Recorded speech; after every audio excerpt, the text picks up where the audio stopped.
representa algo muito forte, mas que nem todos exercem essa, como é que se fala? Esse sentimento, essa atitude, porque gratidão é sentimento, é atitude, né? E vamos falar sobre isso hoje. A gratidão é um elemento importante para a saúde emocional e espiritual.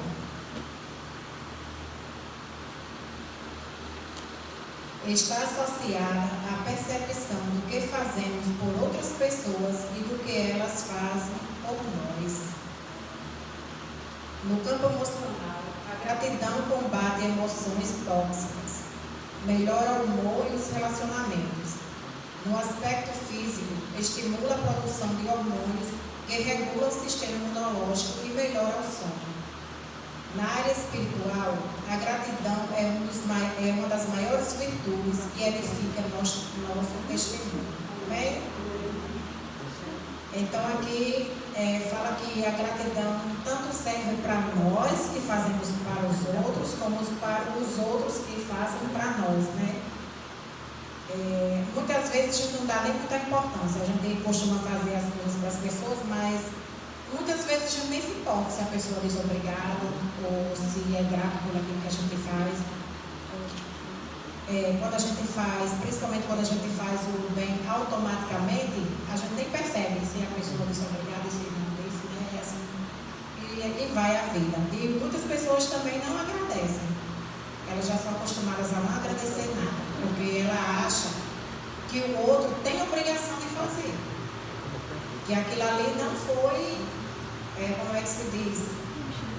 Não foi um presente que o outro deu, porque aquilo ali foi uma obrigação que o outro fez, né? Eu tenho uma netinha de 2 anos e pouco, todas as coisas que ela pede, todas as coisas que eu der a ela, pode ser uma besteirinha, seja o que for. Pede uma água, quando eu dou para ela, ela diz obrigado, vó. Se é um brinquedo, obrigado, vó. Quer dizer, ela não tem a obrigação de me dizer isso, obrigado, todos os dias.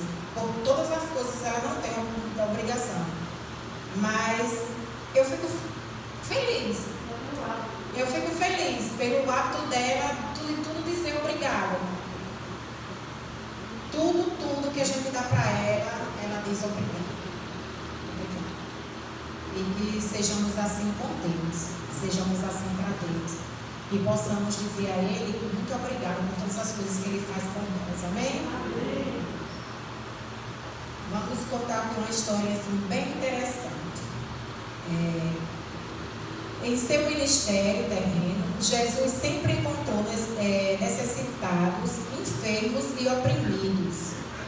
Em todas as ocasiões, Ele mudou a vida daqueles que invocaram seu socorro, até mesmo na cruz. Aí você se pergunta, como na cruz?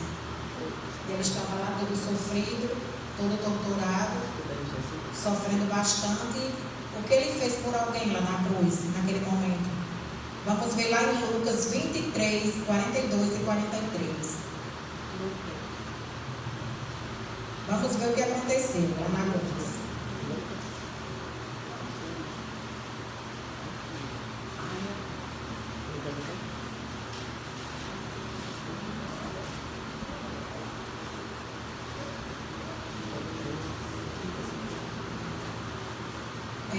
Quem encontrou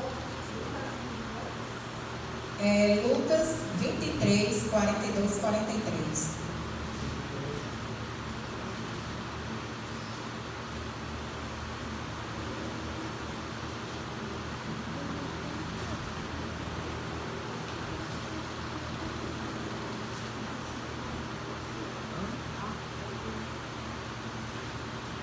Alguém pode ler, por favor?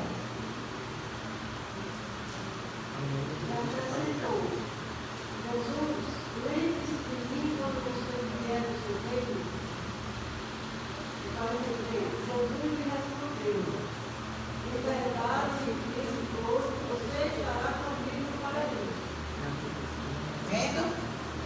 Que coisa boa que Jesus fez lá na cruz. Jesus, mesmo no momento difícil para ele? Uma promessa boa que ele fez, não foi?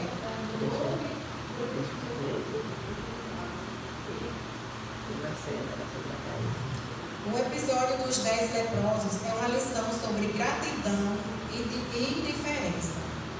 Ou somos gratos ou somos indiferentes a certas situações das nossas vidas. Vejamos a descrição desse acontecimento em Lucas 17.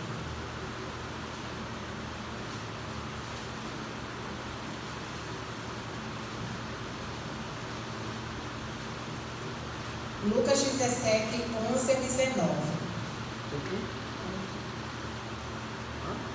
Diz assim: de caminho para Jerusalém, Jesus passava pelo meio de Samaria e da Galiléia. Ao entrar numa aldeia, saíram-lhes ao encontro 10 leprosos, que ficaram de longe e gritaram: Jesus, mestre, tenha compaixão de nós.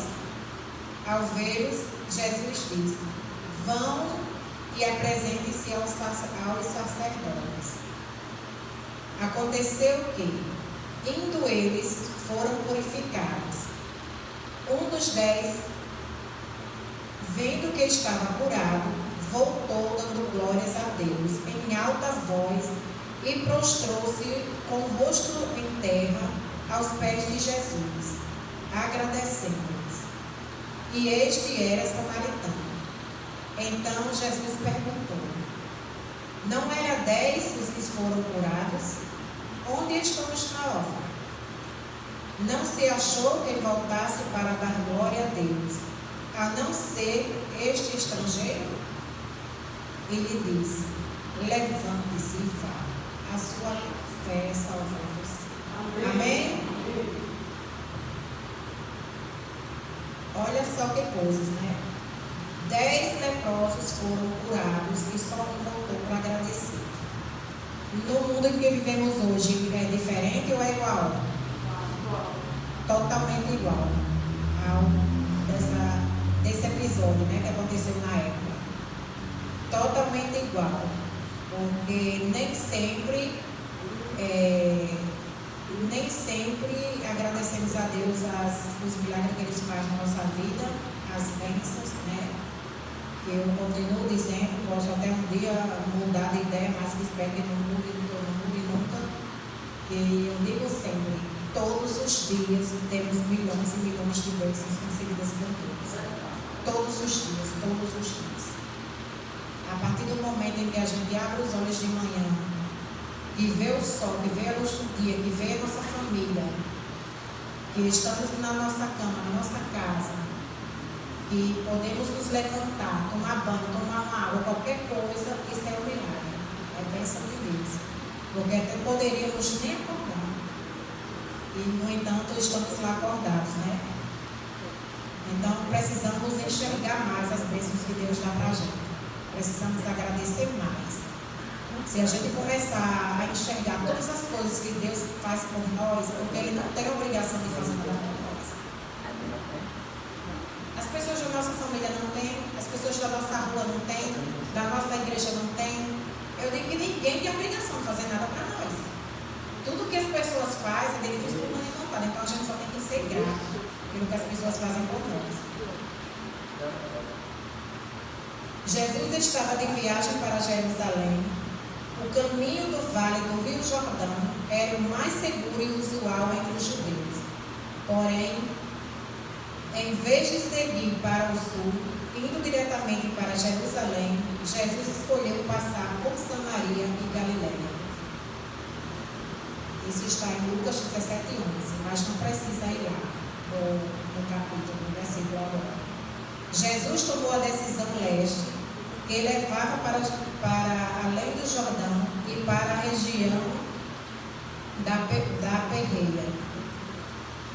Jesus e os discípulos estavam em uma região aberta, fora das cidades, em que havia pequenas aldeias. Ali moravam pessoas excluídas da convivência social por causa da doença física e espiritual. Porque eram pessoas que contraíam a lepra, e a lepra era altamente contagiosa. Essas pessoas, quando ficavam doentes da lepra, eles eram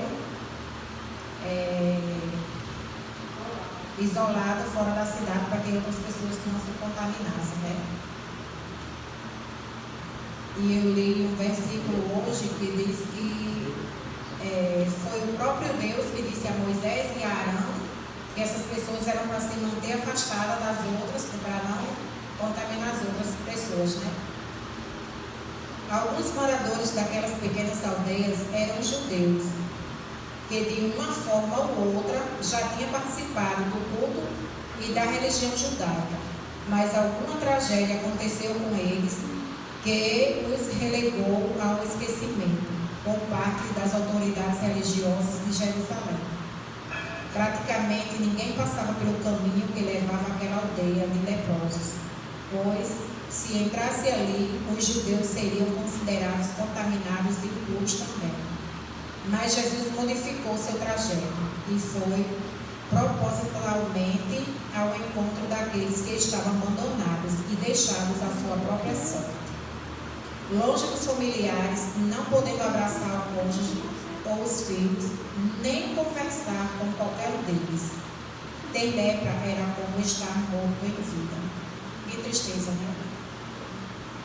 Porque além de ele estar sentindo dor, com as úlceras no corpo, que eram muitas úlceras no corpo, e além de estar com dores, com essas úlceras sangrando, doída de dia e de noite, num lugar isolado, onde não tinha um tratamento correto, não tinha uma medicação correta que aliviasse a dor, eles, longe da família, de filhos, de esposa, de tudo. Além de tudo isso, eles passavam também por um problema, porque diziam que a doença era castigo. E eles certamente tinham pecado, por isso estavam com as úlceras, por isso estavam com lepra. Então, isso, a vida deles era muito difícil, né? E ninguém compreendeu isso como Jesus compreendeu. E entrando numa aldeia, saíram-lhe ao encontro 10 homens leprosos, os quais pararam de longe perceba que os leprosos, ao passarem longe de Jesus, pararem longe de Jesus, cumpriram os requisitos da lei. Ela ordenava que eles mantivessem uma distância mínima de 15 metros de uma pessoa. Se vocês quiserem ler em casa sobre esse relato todo, que é muito interessante, vocês vão lá em Levíticos 13. Conta toda essa história do povo que contraía a lepra na época. A recomendação de isolamento dos leprosos há mais de 3.000 anos reflete a sabedoria de Deus, mesmo antes de haver uma ciência médica avançada com conhecimento de microbiologia. Antes dos médicos saberem, Deus já sabia, Deus já isolou os leprosos para não contaminar as outras pessoas, né?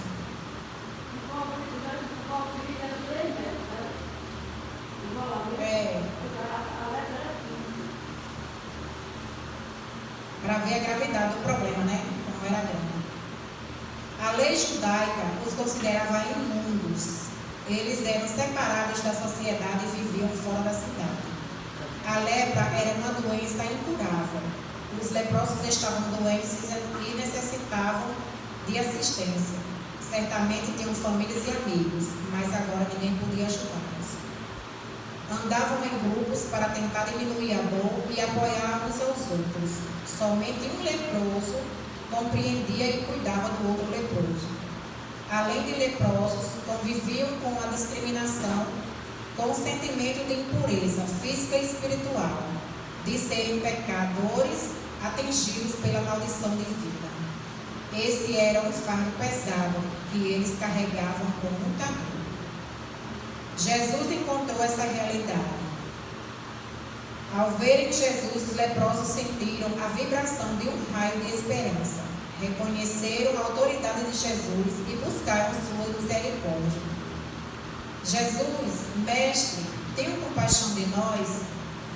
O grito deles externava o desespero e a dor física, mental, social e espiritual que experimentavam. E aos gritos, eles imploravam para que o mestre tivesse compaixão da condição deles. Ao vê-los em tão humilhante situação, o mestre se compadeceu. Vá e apresente-se aos sacerdotes. Aconteceu que, indo eles, foram purificados. A lei previa que, ao ser curado, o leproso deveria se apresentar ao sacerdote. Ao receber a ordem de Jesus, nada aconteceu, mas eles agiram pela fé, confiaram na palavra de Cristo e partiram para o lugar onde estavam os sacerdotes. Os 10 leprosos partiram ainda doentes, crendo que, de alguma forma, seriam libertos do cativeiro em que se encontravam. Eles obedeceram e no caminho viram que estavam limpos. Amém? 2 pontos destacam aqui. Primeiro, fé na palavra de Cristo. Segundo, obediência à sua ordem. Fé e obediência são essenciais para que se operem mudanças para desenvolvimento da fé, para receber as bênçãos de Deus de modo pleno. Amém? Enquanto caminhavam, o milagre aconteceu. Eles se apresentaram ao sacerdote, foi feita toda a prescrição da lei e o cerimonial que o sacerdote deveria fazer. Constatação: todos estavam curados da lepra. Amém? Amém. Jesus não precisou nem tocar na lepra, né? Nem dizer, vem aqui, um de cada vez, deixa eu olhar. Não, só foi dizer, vá e vocês estão curados, né? E eles obedeceram. Foram e ficaram curados.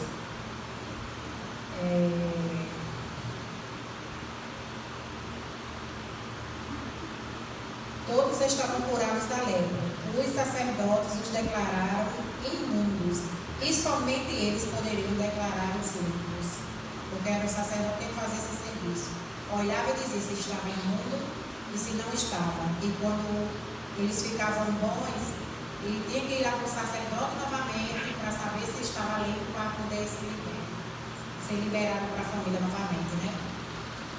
Mesmo estando distante do lugar onde Cristo estava, um dos leprosos resolve voltar para expressar adoração e gratidão pelo benefício que havia recebido.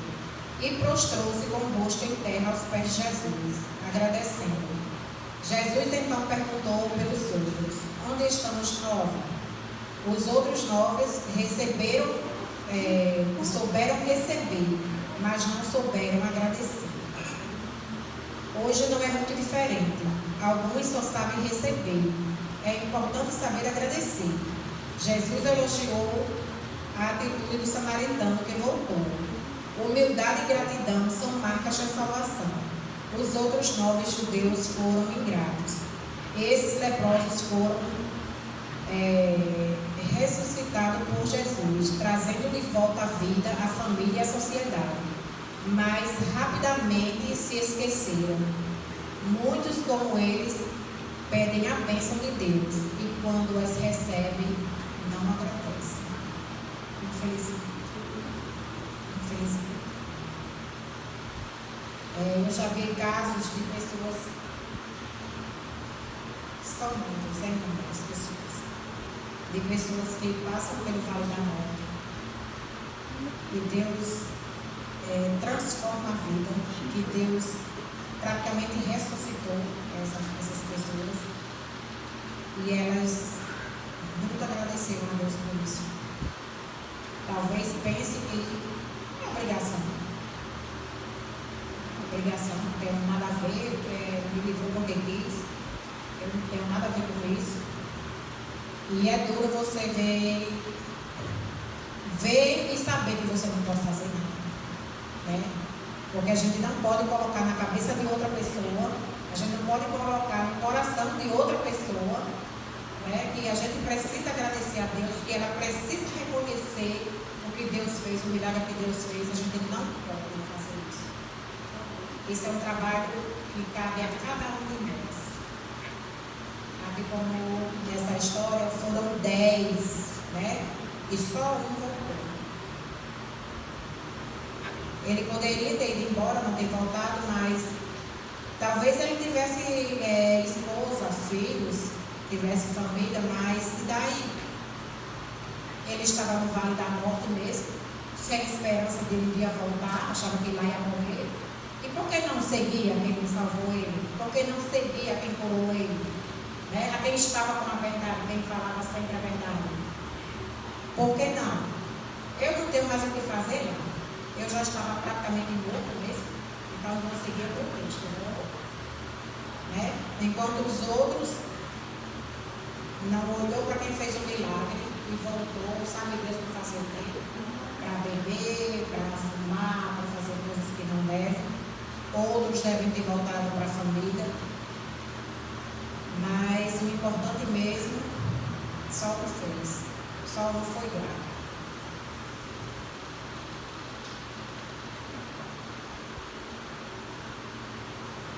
Dessa história podemos aprendemos lições importantes. Primeiro, o Senhor desvia o caminho para nos encontrar onde a tragédia nos atingiu. Amém? Ele foi até a região específica dos leprosos, se aproximou e os curou. Portanto, não há tragédia grande demais ou doença contagiosa demais que os afaste o Salvador de nós. Amém? Amém. Eu escutei uma frase assim que eu nunca esqueci, que dizia assim: nunca vamos tão longe que Deus não possa nos alcançar. Então, de qualquer coisa que podemos ter feito, as coisas mais horrendas que a nossa mente possa imaginar, se a gente se arrepender de verdade e buscar o Salvador, Ele vai nos salvar, Ele vai nos alcançar com a sua graça e misericórdia. Amém? Amém.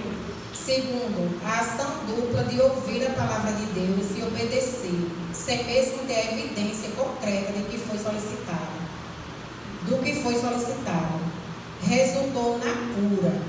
A fé viva é acompanhada da obediência. Amém? Não adianta a gente fazer um pedido a Deus, me cura, ou faz esse milagre na nossa vida, se Deus diz assim, vai, você está curado, e você não acreditar. Você não acreditou, você não obedeceu. Ele disse que você está curado, mas você não obedeceu, você não acreditou. A gente precisa acreditar, precisa obedecer. Terceiro, devemos atender os excluídos da sociedade, da família e talvez da igreja, sem preconceito. Aqui, os viciados em drogas, prostitutas, criminosos, homossexuais, pessoas com AIDS e etc. Compaixão, empatia e acolhimento movem o cristão, como moveram Cristo. Avalie se você é o tipo de pessoa que tem o hábito de agradecer pelo que tem, pelo que recebe, pelo que ainda não tem. Obediência, fé, confiança e serviço andam de mãos dadas com a gratidão. Que você valorize e agradeça as pessoas que contribuem para seu bem-estar físico, mental e espiritual, enquanto elas estão ao seu lado. Que Deus continue abençoando e guardando sua vida todos os dias. Amém? Vamos ficar de pé. Vamos orar. Querido Deus, amado Pai, muito obrigado, Senhor, por essa oportunidade de estarmos juntos na sua casa, Senhor. Muito obrigado, Senhor, por estarmos com saúde para ouvir a tua palavra, Senhor.